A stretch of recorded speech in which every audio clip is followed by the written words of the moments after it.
تشير معطيات أمنية متزايدة إلى تورط ميليشيات جبهة البوليساريو في هجمات مسلحة استهدفت مدنيين موريتانيين، خصوصا منقبين عن الذهب قرب المناطق الحدودية، في تطور ينذر بتهديد خطير لأمن واستقرار منطقة الساحل.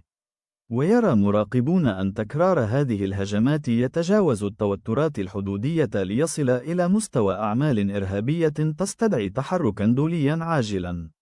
وفيما نفت الجزائر أي علاقة لها بهذه الاتهامات ووصفتها الادعاءات الكاذبة، يعتبر محللون أمنيون أن هذا النفي يندرج ضمن محاولة للتنصل من المسؤولية، في ظل معطيات تاريخية تربط دعم الجزائر للبوليساريو بأنشطة مسلحة منذ عقود. كما دعا خبراء إلى تصنيف هذه الممارسات ضمن الأعمال الإرهابية، وتحميل الجهات الداعمة مسؤولية تهديد الأمن الإقليمي، مؤكدين أن استقرار الساحل يظل رهينا بتعاون دولي حازم لمكافحة الإرهاب وحماية المدنيين.